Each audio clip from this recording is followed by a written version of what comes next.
I didn't walk out to make a statement. I walked out because staying would have broken something in me that I wasn't sure I could put back together. Let me back up. My mother in law's name is Lorraine. She turned 65 last October, and for the better part of 8 months, I was the one who made sure that birthday would be something she'd remember for the rest of her life. I booked the private dining room at Canoe. If you're not from Toronto, just know it's the kind of place where the prefix alone runs $300 a head before wine. And the view of Lake Ontario at night looks like something out of a movie. I coordinated with the events manager. I arranged the florist. I handled the guest list, the dietary restrictions, the parking validations. I paid the deposit out of my own checking account, $1,400, because my husband said his family would sort it out later. They never sorted anything out later. That was a pattern I should have recognized much earlier than I did. My husband, I'll call him my husband because that's what he was at the time, though the word sits differently in my mouth now. His name is Colin. No, wait, I can't use that name. His name is, you know what, it doesn't matter what his name was. What matters is what he did, and who he chose when it came down to it. I'll call him my husband. That's enough. We'd been married for 4 years when the birthday happened. 4 years during which I had quietly, steadily become the financial backbone of a family that did not consider me family. I had a good job. I was a senior project manager at a mid-sized construction firm in the city, managing contracts worth millions. I was organized. I was competent.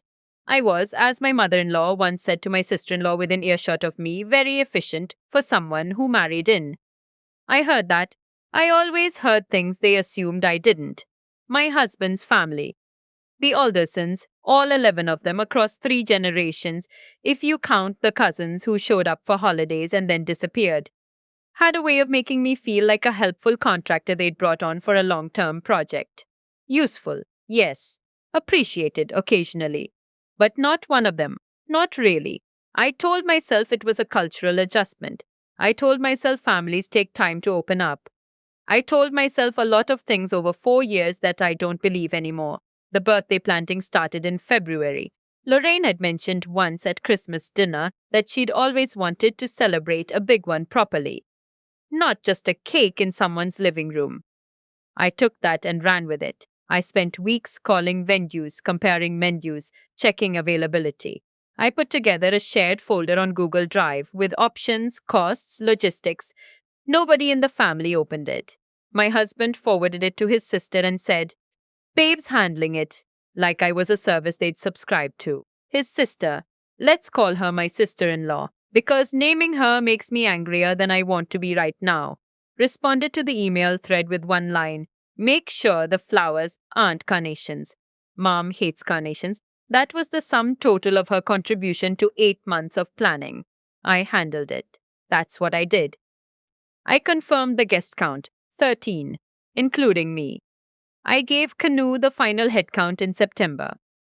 I paid the remaining balance on the reservation, $2,200 on top of the deposit, with the understanding that my husband's family would reimburse me before the end of the month.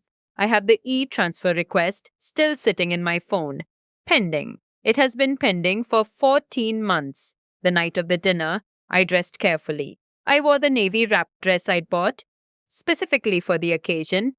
The one my husband had said made me look really put together. I'd had my hair done that afternoon. I remember checking my reflection in the elevator mirror on the way down from our condo and thinking, okay, this is going to be a good night. We arrived at Canoe before everyone else. Of course we did. I'd coordinated the timing. The host took us up to the private room on the 54th floor. The table was set exactly as I'd arranged. Cream linens, tall tapers, the floral centerpiece with white ranunculus and eucalyptus, no carnations, and place cards I'd had printed at a little stationery shop on Queen West.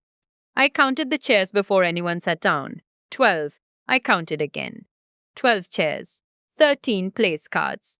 I picked up the place cards one by one and found mine at the end. And then I found the chair that was missing. Mine. My stomach did something strange and still. Not the lurch of surprise, More like the slow settlings of something that had been tilting for a long time, finally going completely flat. I went to find our server.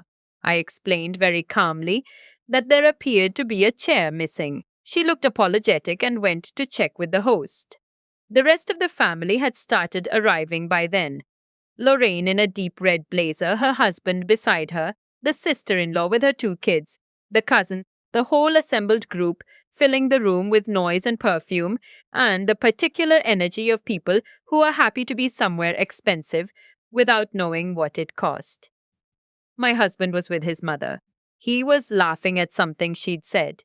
He looked at ease in a way I'd noticed he only ever looked around his family, like he'd exhaled something he held in around me. The server came back and said she was so sorry. There had been a setup error, so we're finding a chair, but it would be a few minutes. It might be a slightly different style. And then my sister in law appeared beside me and said, cheerfully, like she was remarking on the weather, "Oh, we actually thought maybe you'd want to sit at the bar while we do the family dinner part. You could order something there. It's a gorgeous bar." I looked at her. She smiled. It was a perfectly pleasant smile. The kind you wear when you're saying something you know is awful and you want to make it hard for the other person to object without looking hysterical. "We just thought it might be nice," she said, "for it to be immediate family for the actual dinner. You understand." I understood completely. My husband was still laughing at something across the room. He hadn't come over. He'd heard the room wasn't large, and my sister-in-law hadn't lowered her voice, and he had chosen to keep laughing. I stood there for a moment, not frozen, just finishing a thought I'd been in the middle of for years. I picked up my clutch from the table.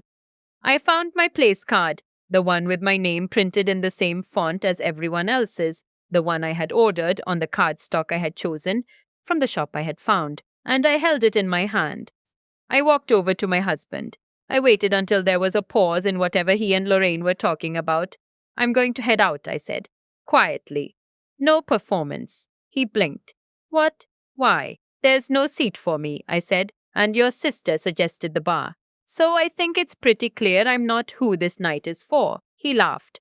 Actually laughed, this short disbelieving sound, and said, "Don't be dramatic. I'm sure they're finding a chair.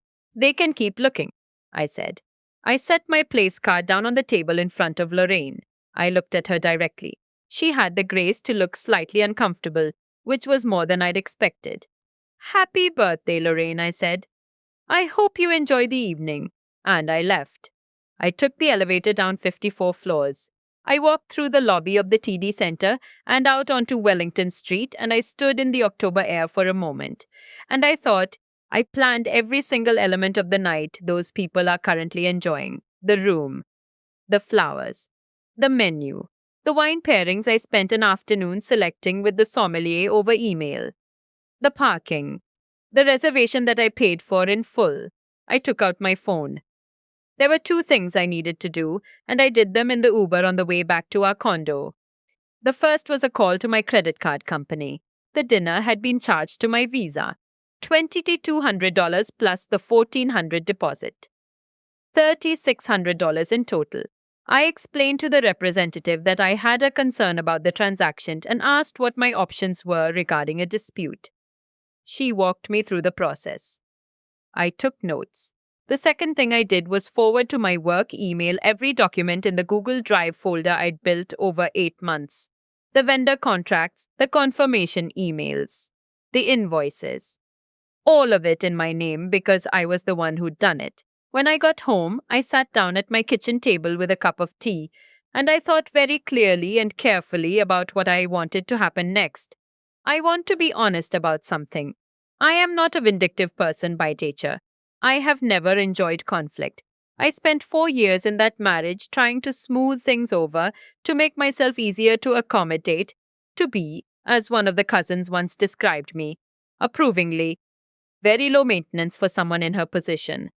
Whatever that meant. But there is a difference between being peaceful and being a doormat. I had confused them for a long time. I wasn't confused anymore. The dinner reservation was paid in full through my Visa. The contract with Canoe was in my name. The corporate credit card I'd used for some of the ancillary expenses, the florist, the valet parking arrangement, the custom printed menus, was a card on my personal business account, not a joint account. I called Canoe just before 9 o'clock. I spoke with the events manager, a woman I'd been in contact with for months. I told her there had been a change in the billing arrangement and I needed to speak with her about the account. She remembered me immediately. We'd exchanged probably 40 emails. She knew my voice. I told her that I had been removed from the event by the guests tonight. My words, and I kept them simple, and that I was therefore revoking my authorization for the charges. I acknowledged there was a cancellation and service policy, and I said I was prepared to accept whatever partial charge applied to my dispute, but that I would not be covering the full amount for a dinner I had been explicitly excluded from. She was quieted for a moment. Then she said, I understand. I'll flag this for our manager and we'll be in contact. What happened next, I wasn't there for. But I heard about it in pieces over the following hours through increasingly frantic text messages that I read without responding to. Apparently, when the bill arrived at the end of the dinner, a bill that my husband had presumably assumed was taken care of, because wasn't that what I was for? The server returned and said there was an issue with the account on file. Lorraine's husband had a visa. He put it down. It was declined. He'd apparently assumed the dinner was paid for. He hadn't brought his primary card. My sister-in-law didn't have a card that could cover it. My husband had enough room on his credit card for about half. The bill with wine and gratuity on a 13-person prefix at Canoe was just under $6,000. I know this because the events manager emailed me the following week with the final account summary and a very professional note about the resolution. The party had eventually called another family member to read a credit card number over the phone. It had taken 45 minutes. 45 minutes. At the table they'd set for 12. My husband came home just after 11. I was still at the kitchen table. I'd made more tea. He was not in a good mood. He said, that was incredibly embarrassing. I said, I imagine it was. He said, you could have just talked to me. I said, I did talk to you. I came to you and told you there was no seat for me, and you told me not to be dramatic. He opened his mouth, closed it. I organized that dinner, I said. I paid for it. I chose every single detail. And your family put me at the bar like I was a plus one who'd shown up uninvited. And you laughed. He said something about how I was being rigid and that his family just has different ways and that I always made things harder than they needed to be. I looked at him for a long time. I'd like you to move your things to the guest room tonight, I said. I need some space to think.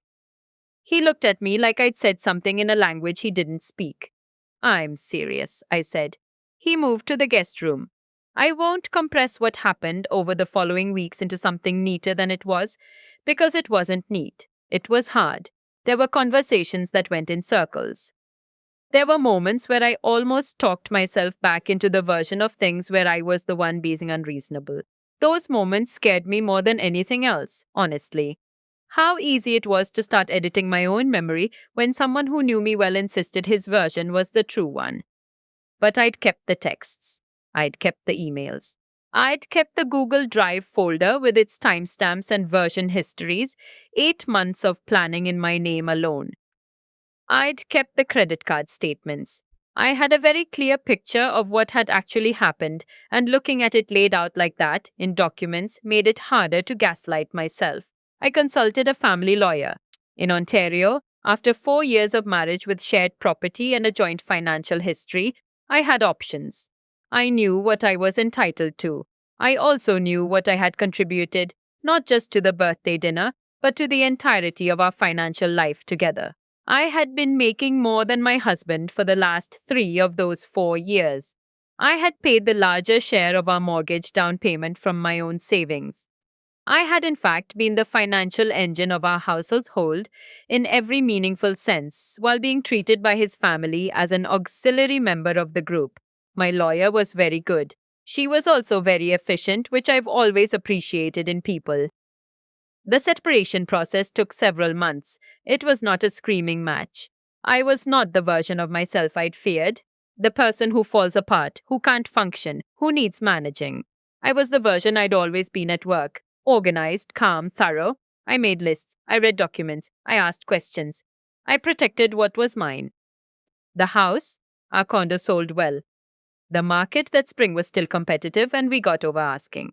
My share of the proceeds, combined with my savings and the career I'd spent years building, left me in a position that is objectively better than where I was when I was married and trying to make myself smaller to fit into a family that had no real intention of making room. I heard through a mutual friend several months after everything was finalized that Lorraine had asked my ex husband why I'd seemed so cold at the end.